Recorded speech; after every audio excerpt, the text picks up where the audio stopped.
We've had a look at the 441R fixed chamber, now it's the turn of the variable chamber. This is the 451, so the numbering 441 4-foot bale, 451 5-foot bale, and then the 461 is the larger baler than this, 6-foot bale.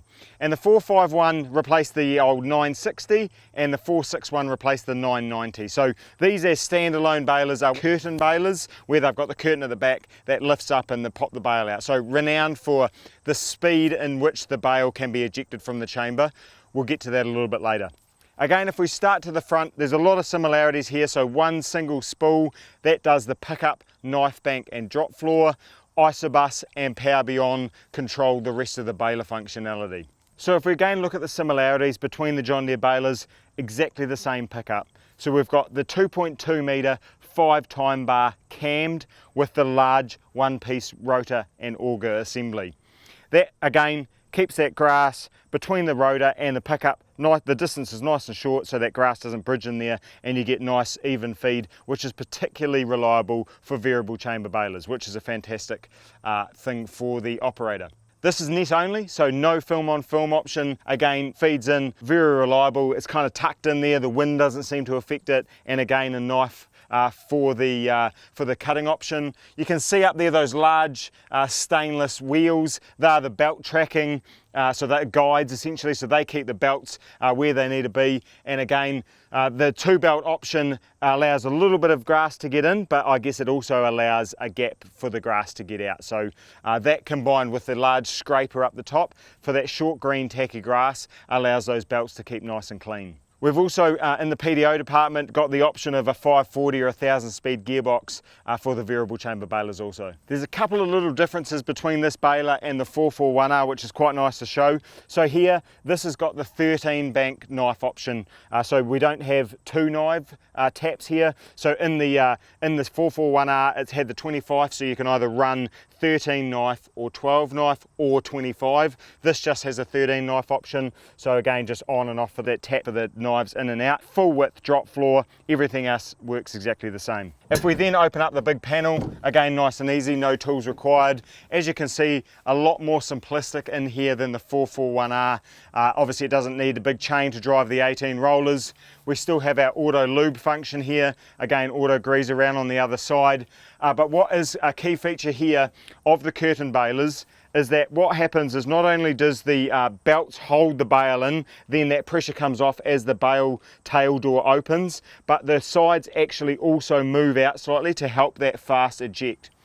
This has the hillside kit in this baler, which as you can see, there's these plates here which actually hold the side of the bale in until the bale door is higher up. So that just sucks that bale in for a little bit longer and then releases it really quickly. That then obviously stops it from flailing around. There's some also rails in the back, which we'll see once we get further around there. Again, the similarities but also the variation continue as we get further back. We've got our little control panel here, similar functions, film knife, the wrap holder, the wrapper, the table and the tail door. So again, with our little tap and our up down through the Power Beyond works fantastic.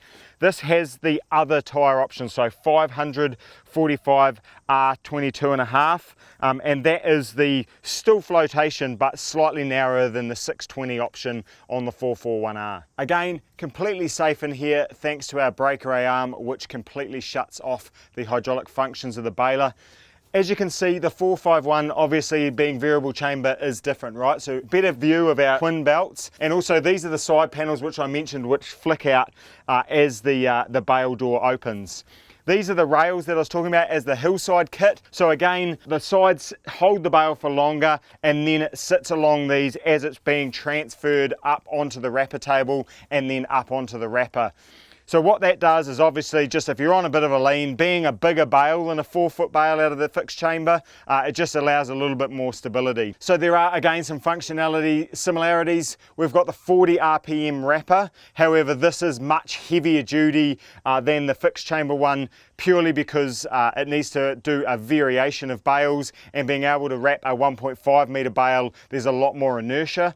So that is beefed up. And this also only has 2 cameras, right? So one showing here down the back when the bale comes out and onto the wrapper, and then a reverse camera. You don't have the film kind of camera in between the rollers like you do on the 441R, but again for the net only bale. Again, we've got the positive drive, which is also fantastic for hill country, and also the functionality on the variable chamber is you can obviously, if you're baling hay, which is the main reason why people buy these, you get lots of grass in the bales.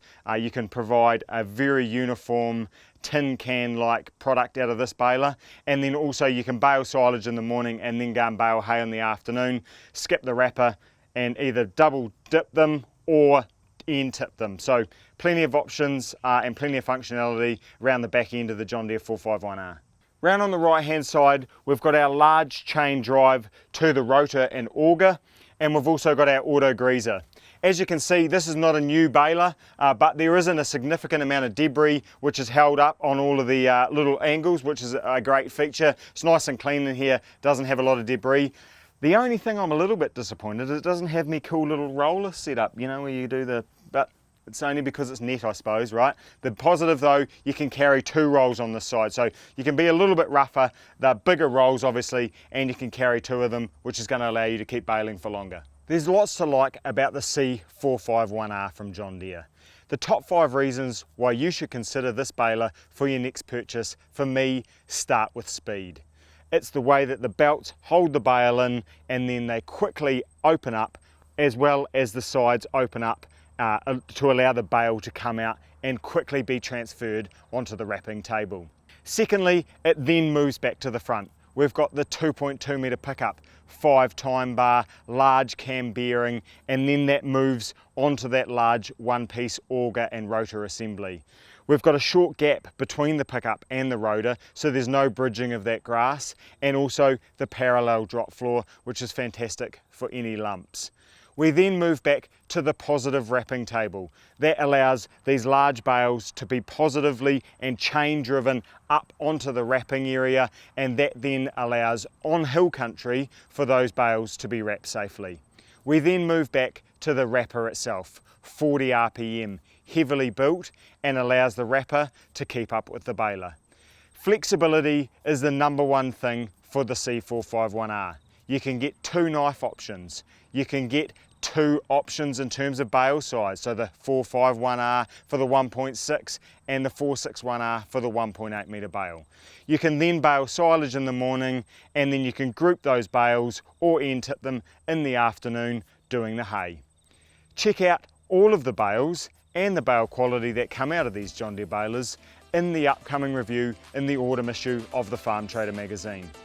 The videos will be up on farmtrader.co.nz, and keep an eye on the socials for what we're up to throughout the year.